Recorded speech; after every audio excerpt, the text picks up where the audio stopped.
Salut à tous, j'ai eu une conversation avec l'un d'entre vous en commentaire sur une autre vidéo et j'en étais venu à lui partager quelques anecdotes d'investissement. Donc je m'étais dit que je pourrais vous raconter pour cet épisode des erreurs de débutant que j'ai commises. En fait, au tout début, pour resituer dans le contexte, après mes études d'ingénieur, je vous parle de ça, ça fait déjà quelques années, je suis parti effectuer un stage à l'étranger dans une très grosse banque. Le truc classique quoi, pour valider un diplôme, voilà, faut faire un stage de fin d'année, pas moyen d'y couper. Et donc, j'arrive dans cette banque, premier jour, super impressionné, on me présente le directeur financier, le directeur des risques, le chef du service compliance, 2-3 pélos du service légal, un autre de la compta, et pour moi tout ça c'était très flou encore.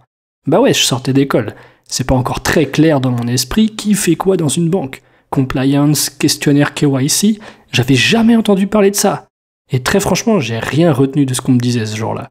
Je me disais juste, très vaguement, ok, celui-là, apparemment, j'aurais pas trop affaire à lui, celui-là non plus, laisse tomber, c'est pas grave si tu comprends rien, et lui, ah merde, c'est un chef d'équipe, vas-y, il faut que je sois concentré sur ce qu'il me dit, puis c'est à mon tour de prendre la parole, ok, vas-y, je lui raconte de quelle école je viens, il a pas l'air de connaître, je lui parle vite fait que j'ai étudié un peu la programmation, les modèles financiers, Black & Scholes, tout ça, pour lui montrer que j'ai de la bouteille, quoi, etc. Et puis, c'était trop drôle, parce que voilà, j'étais stagiaire, et je m'étais fait un monde des gens qui bossent en banque.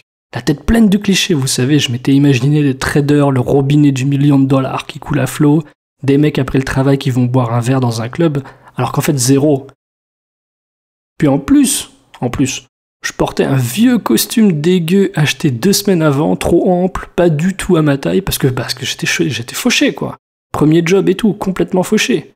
J'avais pas un rond, et le pire, sérieux, j'avais oublié chez moi en France ma paire de chaussures, ma petite paire de Bexley noir sympa et tout. Du coup, je me suis ramené en bottes, avec un costume, la cravate et tout, au secours. Bref, j'avais pas un rond, et quand mon premier salaire est tombé, je me suis dit, merde, qu'est-ce que je vais faire de tout ça? Et comme j'avais déjà en tête l'idée d'investir en bourse, je me suis dit qu'il fallait que j'ouvre un compte titre. Mais j'avais aucune idée. Je savais pas par où commencer, il y avait pas de chaîne YouTube à l'époque, du moins j'étais mal renseigné, il y avait personne pour me dire ce qu'il faut faire ici et là. Et il y avait pas les brokers qu'on a aujourd'hui qui facilitent vraiment l'accès au marché. Donc très naïvement, j'ai contacté ma banque en leur disant que je voulais investir. Ils m'ont fait ouvrir un CTO et j'ai pu placer 200 € sur mon premier salaire. Au niveau des frais, je me suis fait carrément voler parce que j'ai payé 20 € pour une transaction. Je m'en rappelle très bien et c'était évidemment exorbitant. Mais j'étais d'accord, pour moi l'objectif c'était pas d'optimiser les coûts, j'en étais pas là. Ce que je voulais surtout c'était comprendre la mécanique, les étapes pour investir, me familiariser avec la chose. Tranquille, peu importe l'action sur laquelle je me positionnais, c'était juste pour ressentir les émotions. Parce que ça prend au ventre l'investissement, il faut s'acclimater. Au début on a des sueurs froides, on stresse pour un rien, on s'inquiète, on se dit bon sang, est-ce que je dois vendre? Donc voilà, c'était ça que je voulais apprendre à gérer.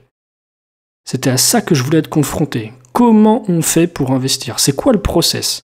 Ouvrir un compte, virer de l'argent du point A au point B, cliquer ici et là sur mon application mobile, valider une transaction, voir le titre apparaître sur mon onglet portefeuille, constater un jour de hausse, un jour de baisse, voir ce qui se passe en fait. Et même payer mes frais de transaction, j'étais content. Évidemment c'était cher, mais je voulais juste me lancer, mettre les mains à la pâte. Alors cette première action que j'ai achetée, c'était quoi? Parce que c'est ça qui vous intéresse. Eh ben c'était Imerys.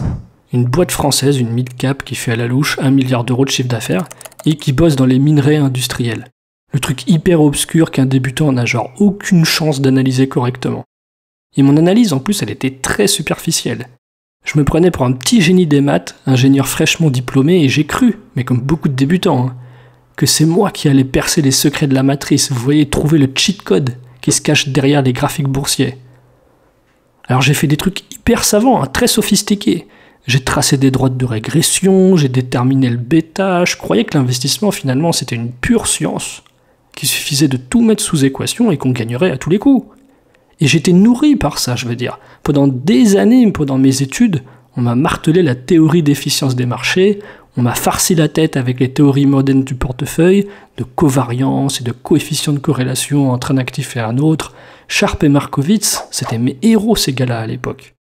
Donc j'avais le crâne rempli à ras de connaissances, et j'en avais déduit que l'investissement, c'était comme une partie d'échecs, qu'on pouvait calculer toutes les combinaisons par force brute et qu'il serait possible de se constituer un portefeuille optimal, le portefeuille ultime qui génère de l'alpha par rapport aux indices, qui en plus a des caractéristiques défensives en cas de résection, qui n'est pas sensible au risque de change, qui profite aussi de la croissance des marchés émergents, de celle des small caps, etc. Bref, le portefeuille ultime, le dragon blanc aux yeux bleus. Et là vous vous dites, vas-y, la chance du débutant, à tous les coups, son truc là, Imerys, à tous les coups ça a monté, ça lui a donné confiance. Eh ben non, pas du tout. Le titre a plongé direct et j'ai pris mon premier scud. Ça m'a fait très mal. C'est une vraie cassure, une remise en question. Comment j'avais pas pu prévoir ça? Je me répétais, mais pourtant on est bien inférieur à la droite de régression, et même à 2 écarts types en dessous. Comment la situation a pu m'échapper? Pourquoi c'est devenu hors de contrôle? Et je cherchais des raisons.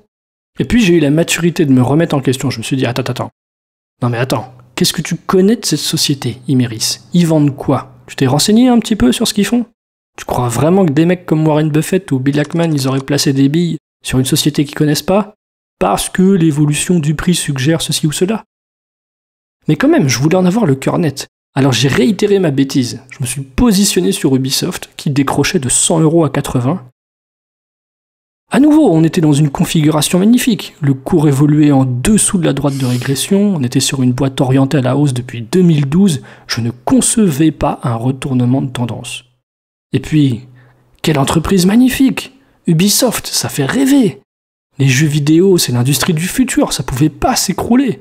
On a les studios de développement à Montréal, plusieurs franchises ont bercé mon enfance, Rainbow Six, Rayman, la série Prince of Persia ayant plus tard inspiré Assassin's Creed.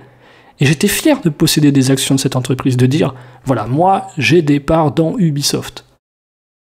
Mais à nouveau, j'étais dirigé par mes émotions. Et mon analyse graphique, elle ne pouvait pas être fausse. J'avais confiance en son pouvoir prédictif. Il pouvait pas en être autrement, tout simplement. On était à 2 écarts types sous la moyenne, je répète. Rendez-vous compte, 2 écarts types. C'est une situation très rare. Ça doit pas arriver sur un plan statistique, ça ne devrait pas arriver. Et là, après ce deuxième revers, là j'ai compris la leçon. Mais par chance, j'ai le tempérament qu'il faut en bourse. Je suis quelqu'un de très patient, très patient. Et malgré la chute vertigineuse que j'ai expérimentée, en vrai j'ai fait le dos rond sous la tempête et j'ai pas paniqué. Et tous les jours, j'assistais, impuissant, à la débâcle d'Ubisoft. Sans rien pouvoir y faire, c'était hyper frustrant, des moins 4% et le lendemain moins 2%. Tous les jours c'était la glissade. J'étais démuni. Mais les dieux, dans leur sagesse, ont fait tomber sur Ubisoft un rayon de lumière. Et le titre est remonté au prix où je l'ai acheté. Et là, je me suis pas fait prier, je suis sorti direct de ma position, j'en suis sorti indemne, sans perte. Alors après 2 erreurs pareilles, j'ai profondément remis ma méthode en doute. Et j'en suis arrivé à la conclusion que si je m'étais fait une telle frayeur sur Imerys et Ubisoft, si j'en avais eu la peur au ventre, c'est parce que, très au fond de moi, je savais pas ce que j'avais acheté. J'avais exactement les mêmes émotions, la même trouille au ventre que quelqu'un qui jouerait sa fortune ou sa ruine à la roulette. En fait, l'erreur, c'est que j'avais essayé jusqu'à présent de forcer le destin, lui faire faire ce que mon scénario, mon analyse lui indiquait. Alors que l'investisseur, c'est quelqu'un de froid, sur qui la peur et l'excitation n'ont pas de prise. Il porte un regard factuel sur les choses, il s'excite pas à la première news. Le prix, s'il est cher ou pas, c'est un side effect. C'est une conséquence de la santé d'une entreprise, pas l'inverse. Finalement, c'est pas le prix qui importe. J'ai mis du temps à intégrer ce concept. Vous savez, c'est la fameuse phrase « Le prix, c'est ce que vous payez, la valeur, c'est ce que vous recevez ». Et depuis que j'applique une stricte discipline d'investisseur long terme, les résultats ont nettement progressé. Voilà les amis pour cette anecdote, j'espère que ça vous aura plu. Pensez comme d'hab à partager vos expériences, vos retours, mettez-moi des commentaires, du like, du love, abonnez-vous, et dites-moi comment vous avez abordé les marchés la première fois. Et on se retrouve très bientôt pour une nouvelle vidéo.